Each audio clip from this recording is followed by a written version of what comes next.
Assalamualaikum warahmatullahi wabarakatuh. Kembali lagi dengan saya Rizka Nur Islamia, mahasiswa dari Universitas Terbuka. Baiklah, di sini saya akan melakukan praktikum IPA kembali, yaitu dengan topik yang berbeda, yaitu tentang praktikum 2 tentang pengaruh deterjen terhadap perkecambahan. Di sini tujuannya yaitu untuk mengetahui pengaruh deterjen terhadap perkecambahan, khususnya pada kacang hijau. Di sini ada pun alat dan bahannya yang sudah saya siapkan, yaitu gelas kimia. Di sini saya ganti dengan gelas plastik biasa, dan saya sudah memberi label masing-masing gelas tersebut, yaitu ada 100%, 50%, 25%, 12,5%, serta 6,25%, kemudian yang terakhir 3,1%. Label 1, label 2, label 3, label 4, label 5, label 6, dan terakhir yaitu larutan kontrol. Kemudian yang kedua, bahan yang kedua ada kertas saring, saya ganti dengan kapas. Air secukupnya, di sini saya menggunakan air PDAM, kemudian gelas ukur, sendok, mangkuk, serta deterjennya atau saya biasa disebut rinso. Kemudian ini bahan utamanya kacang hijau, dan tidak lupa ada kertas timah. Yang terakhir yaitu ada penggaris. Kemudian saya akan mencoba melakukan praktikum tersebut. Yang pertama-tama kita menyiapkan 1000 ml air atau 1 liter air, masukkan ke dalam gelas pengukur sebanyak 1 liter.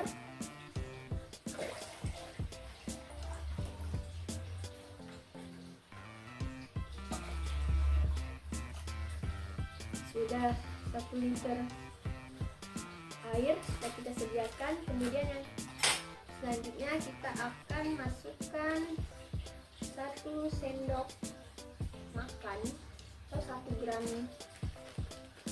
deterjen ke dalam air yang sudah kita siapkan, yaitu 1 liter tadi. Kemudian baru kita aduk rata.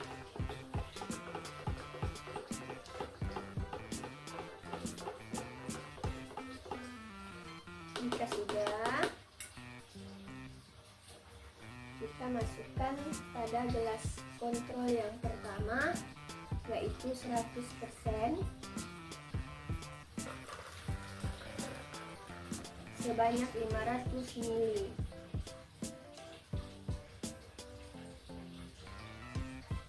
Jika sudah, masukkan air kembali sebanyak 500 ml ke dalam gelas pengukur tadi, dan jadikan sebanyak 1 liter lagi atau 1000 ml, dan masukkan pada gelas selanjutnya yaitu 50%,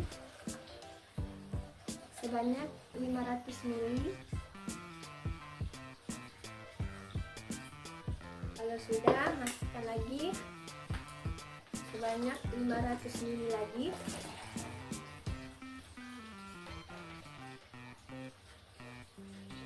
Masukkan lagi sebanyak 500 ml air yang sudah dicampur. Ya.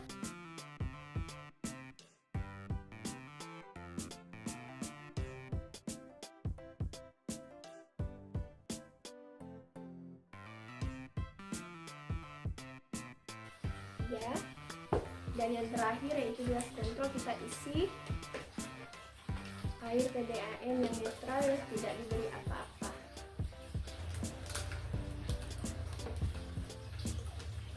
Jika sudah, kemudian kita akan memberi kapas ke dalam masing-masing wadah atau gelas plastik yang kedua,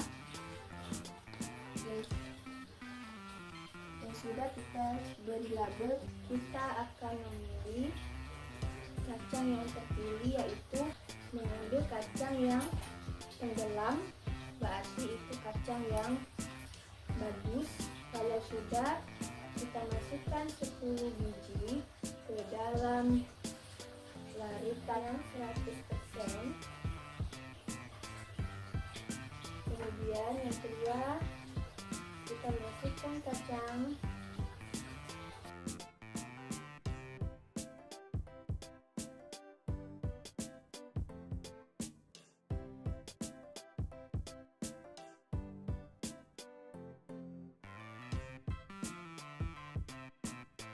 Sudah, kita diamkan selama 5 menit.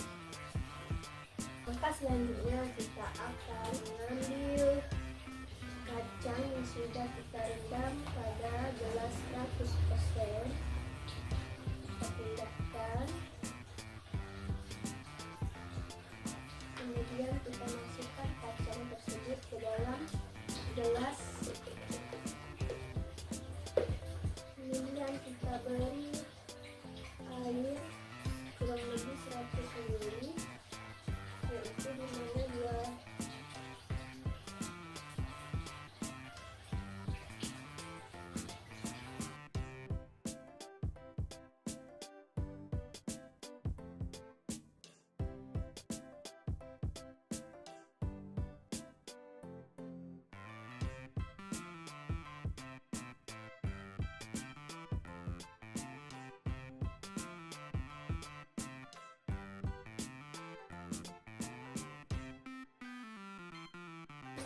kembali masukkan kacangnya.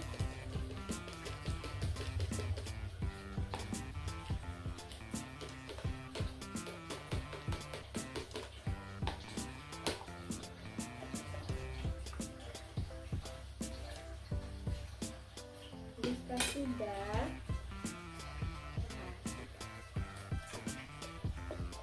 nah inilah hasil dari kacang hijau yang masing-masing sudah kita masukkan atau pindahkan ke dalam gelas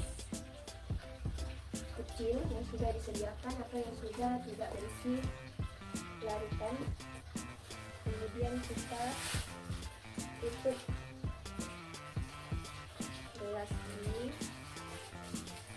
agar tidak terkena cahaya.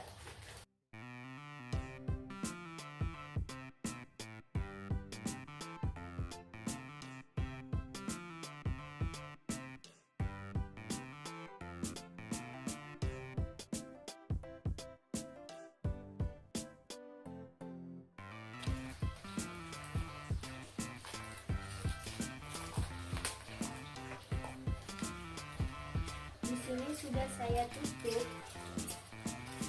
masing-masing wadah yang sudah kita beri kabel. Kita tutup dengan kertas timah dan kita akan menunggu hasilnya selama kurang lebih 2 kali 24 jam.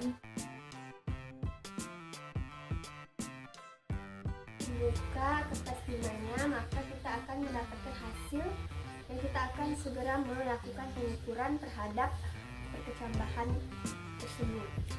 Melakukan pengukuran yang pertama pada gelas kontrol. Ini hasilnya 1,2 cm ya. Kemudian gelas kontrol yang 3,1% konsentrasinya kita ambil dan hasilnya sama 1,3. Yang 6,25% panjangnya sekitar 0,5. Kemudian yang larutan konsentrasi 12,5, 0,5 juga sama. Kemudian 25% ini 0,8 mili. Dan yang 50% sudah mulai tumbuh akarnya 4 mm. Dan yang terakhir ini larutan 100%, 0,3. Setelah melakukan pengukuran pada perkecambahan dalam kurun waktu 24 jam, maka di sini saya akan melakukan pengamatan kembali dan menutup perkecambahan tersebut dengan kertas 5 lagi, dan kita akan melihat hasilnya dalam kurun waktu 24 jam kembali, yaitu besok malam lagi.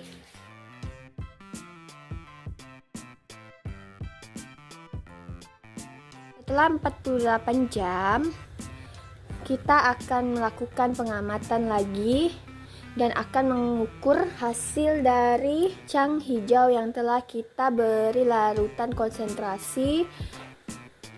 Kita akan buka satu persatu, dan inilah hasil larutan konsentrasi biji kecamba yang telah kita buka atau diamkan selama 48 jam. Terus, dan inilah hasilnya.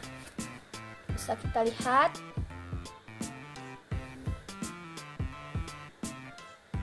Inilah hasil pengamatan pada larutan kontrol, di mana biji kecamba rata-rata sekitar 5 cm dan yang paling kecil yaitu 1,5 cm.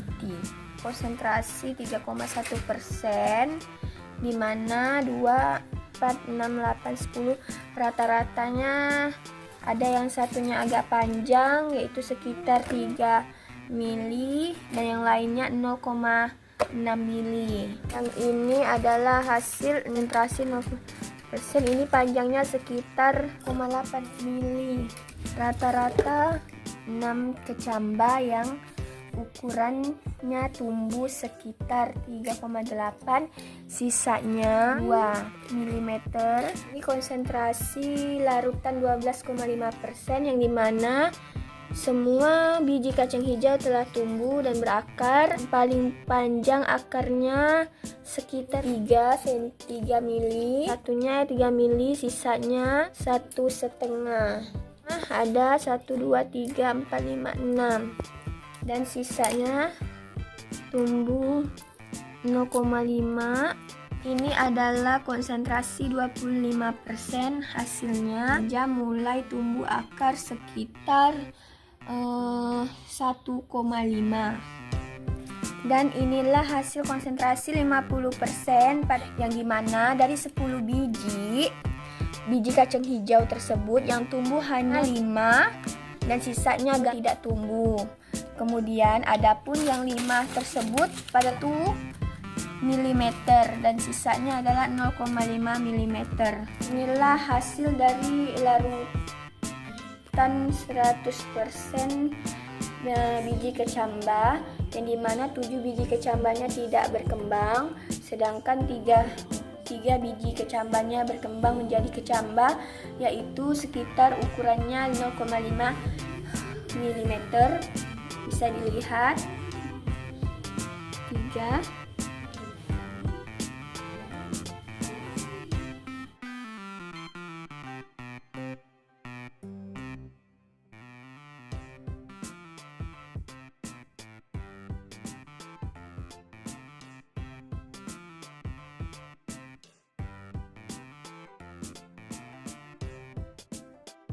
Maka kesimpulannya adalah semakin rendah presentase deterjen dalam air, maka perkecambahan pada kacang hijau akan tumbuh dengan baik.